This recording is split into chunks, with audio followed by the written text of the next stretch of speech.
औज़ुबिल्लाहिमिनश्शैतानिर्रजीम बिस्मिल्लाहिर्रहमानिर्रहीम। तमाम देखने सुनने वालों को मेरी तरफ से अस्सलाम वालेकुम और मेरे मैथ अकेडमी यूट्यूब चैनल में खुशामदीद।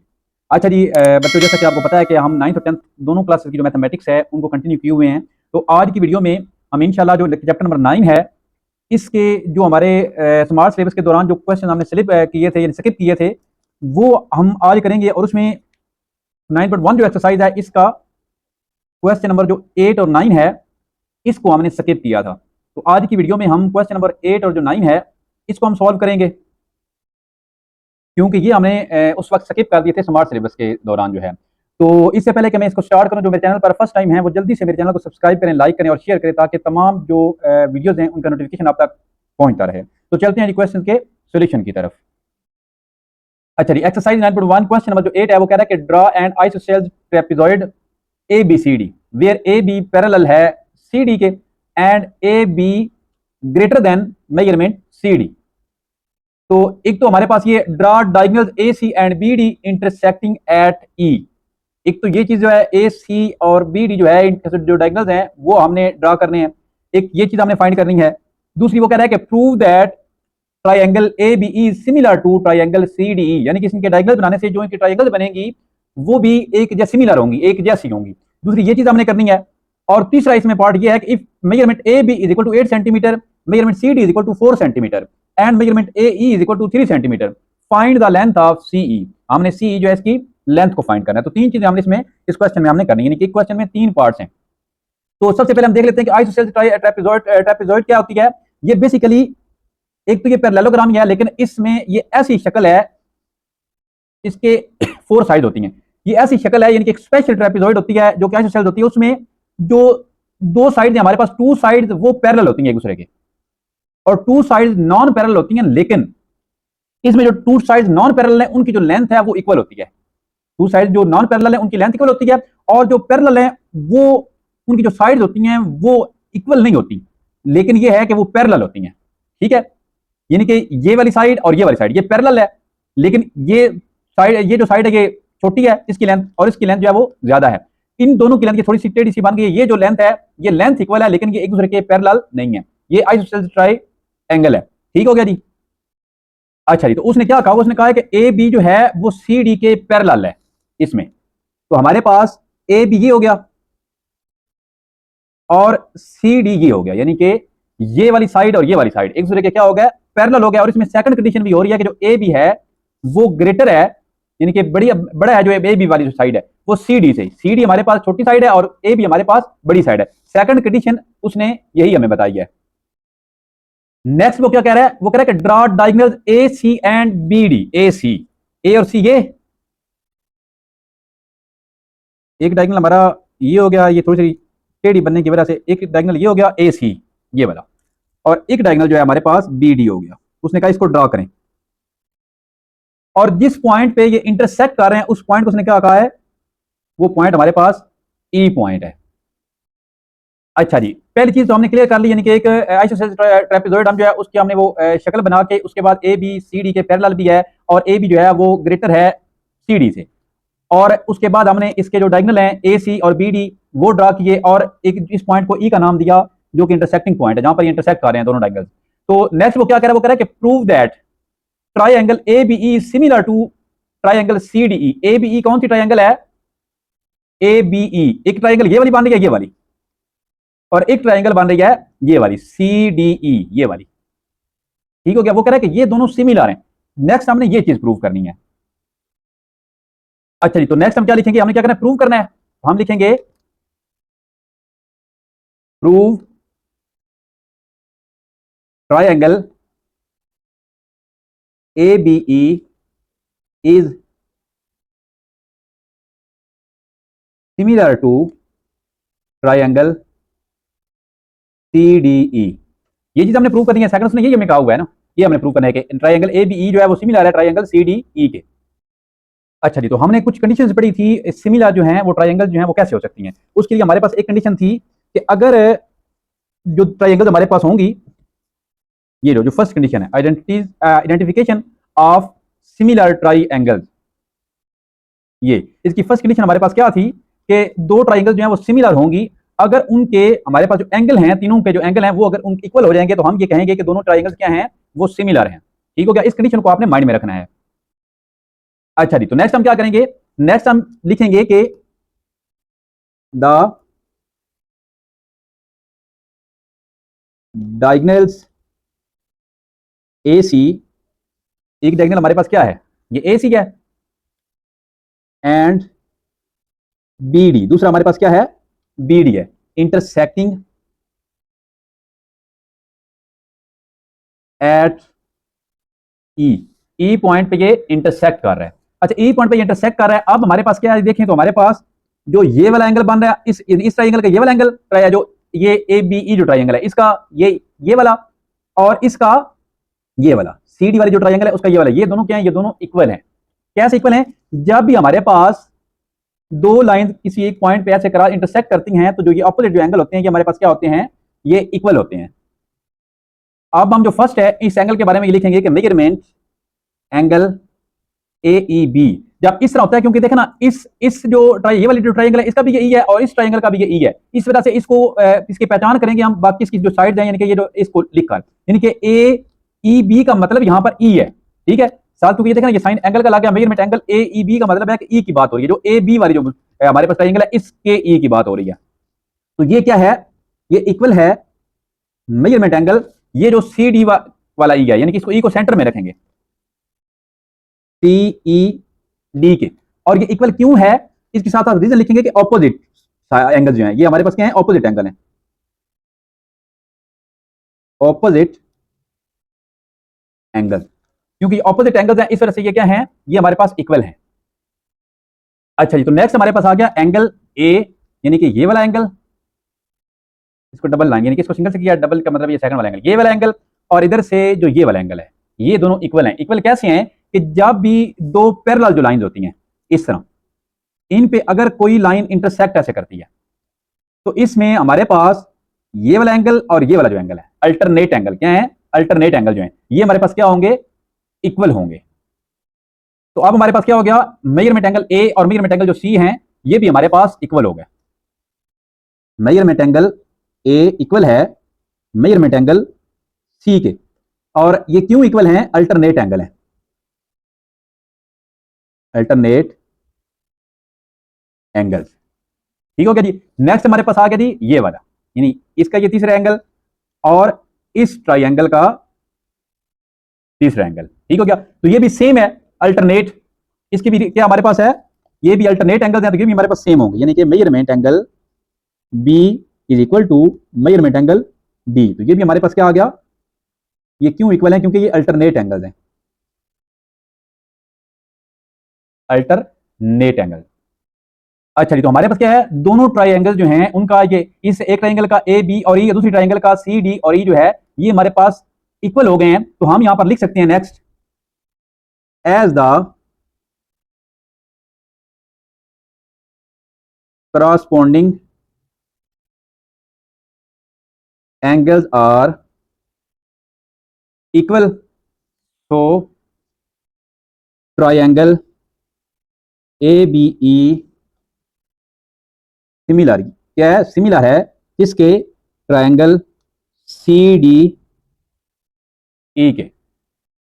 अच्छा जी, नेक्स्ट हमारे पास इसका जो थ्री पार्ट मैंने आपको बताया था, थ्री पार्ट है इसके। If measurement angle A B is equal to 8 centimetre, mean कि ये जो ए बी है उसकी लेंथ ने कितनी दी हुई है, 8 सेंटीमीटर, और मेजरमेंट जो सी डी है उसकी 4 सेंटीमीटर है, यानी कि ये क्या हमारे पास है, 4 सेंटीमीटर। इसी तरह एंड मेजरमेंट ए ई हमारे पास कितनी है, 3 सेंटीमीटर, ए ई ये हमारे पास कितनी है,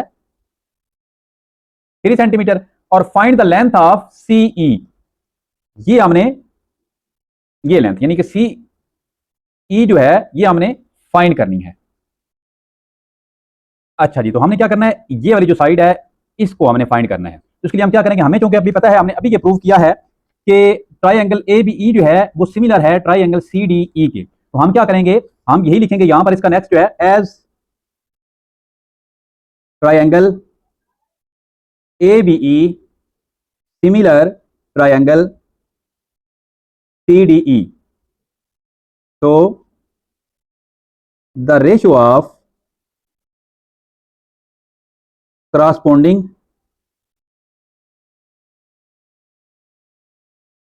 साइड्स विल बी इक्वल। अब इसकी कौन कौन सी साइड, एक हमारे पास ट्राइंगल है ये वाली, और एक ट्राइंगल है ये वाली, ठीक है। जो ये वाली ट्राइंगल है इसकी जो ये बड़ी साइड है ए बी, इस पे डिवाइड करेंगे ये सी डी साइड को, इस साइड को, यानी कि हमारे पास measurement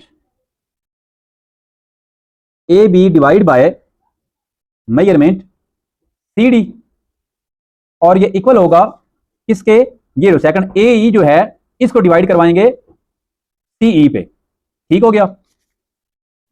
measurement A E divide by measurement C E, और सी ई हमने फाइंड भी करना है। अब ए भी हमारे पास क्या है, ए भी हमारे पास 8 सेंटीमीटर है, 8 डिवाइड बाय सी डी हमारे पास क्या है 4 है, 4 इज इक्वल टू, अब हमारे पास ए ई जो है वो क्या है 3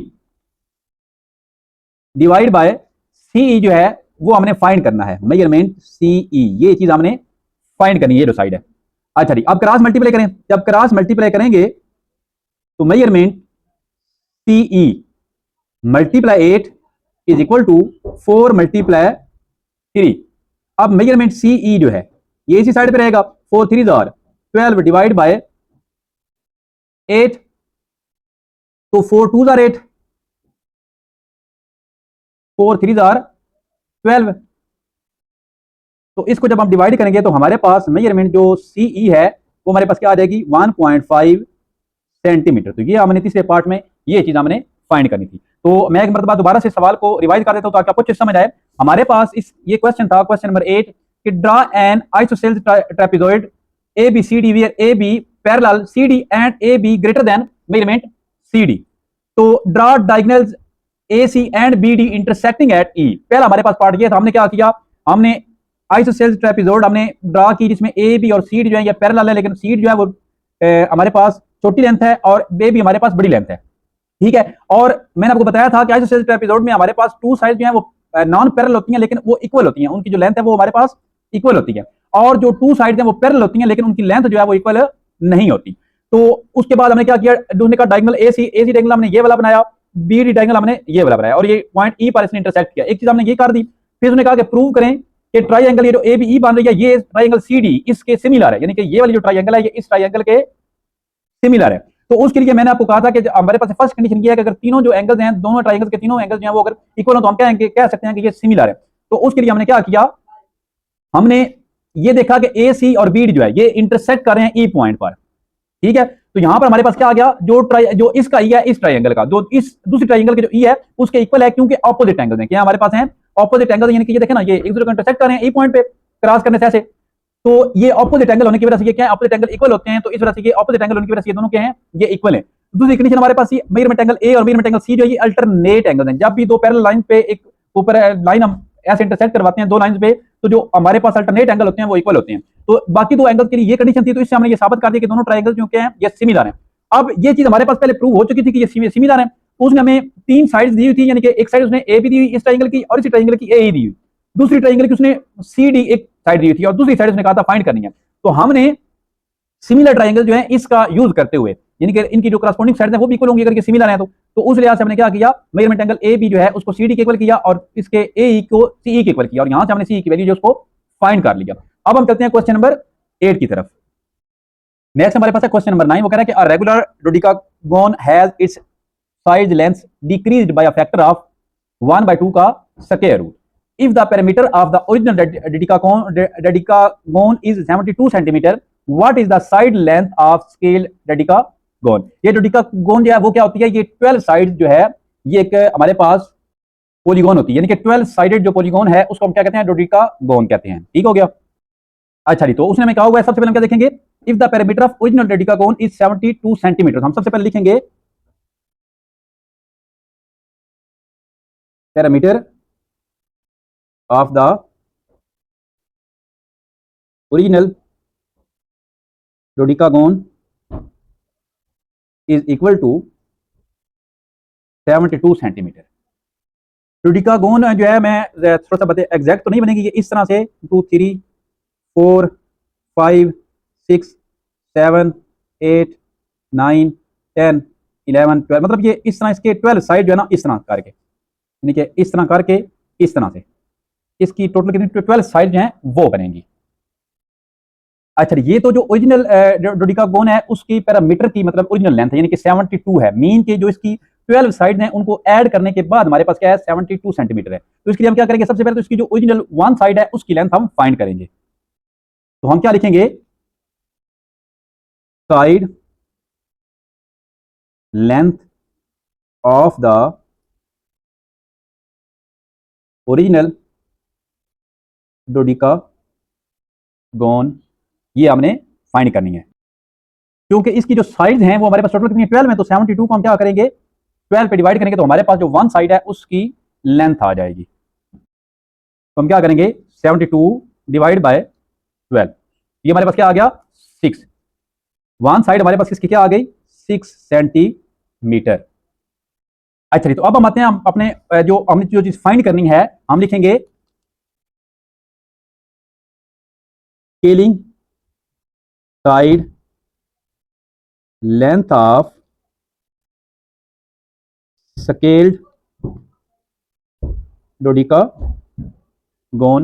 इज इक्वल टू, तो ये हमारे पास कैसे आएगी, क्योंकि जो ओरिजिनल हमारे पास है वो कितनी है अभी हमने फाइंड किया 6 सेंटीमीटर। तो सबसे पहले हम लिखेंगे 6, और जो हमारे पास स्केल्ड है वो किस रेशियो के किस लिहाज से किस फैक्टर से वो डिक्रीज हो रही है 1/2 का स्क्वायर रूट। हम क्या करेंगे इस 6 को जो हमने वन साइड ओरिजिनल डोडिकागोन की जो हमने वन साइड जो है वो फाइंड की है उसको मल्टीप्लाई करेंगे हम 1/2 का स्क्वायर रूट से, जो उसने हमें फैक्टर दिया हुआ है, यानी इस फैक्टर के साथ डिक्रीज हो रही है लेंथ। तो इसको अगर हम सॉल्व करें 6 डिवाइड बाय 2 का अंडर रूट हमारे पास आता है, तो मल्टीप्लाई इसको मजीद रैशनलाइज कर लेते हैं, तो ये 6 2 का अंडर रूट, ये 2 के अंडर रूट का स्क्वायर बन जाएगा, स्क्वायर और स्क्वायर रूट हमारे पास कैंसिल, तो 6 2 का अंडर रूट डिवाइड बाय 2, 2 1 जार 2, 2 3 जार 6, तो ये हमारे पास 3 2 का स्क्वायर रूट। अच्छा, तो मजीद इसको अगर हम सॉल्व करें 3 मल्टीप्लाई 2 का स्क्वायर रूट करेंगे, 3 मल्टीप्लाई स्क्वायर रूट 2, तो ये हमारे पास 4.2 आता है। हम डायरेक्ट यहां पर 4.2 ठीक हो गया। तो हमारे पास चले एक डिजिट और लिख लेते हैं 4.24, तो हमारे पास 2.424, ये 1/2 स्क्वायर रूट जो है इस फैक्टर के साथ ये कितनी डिक्रीज हुई है इसकी लेंथ है, यानी कि ये कम होकर 4.24 सेंटीमीटर यहां तक हो गई है।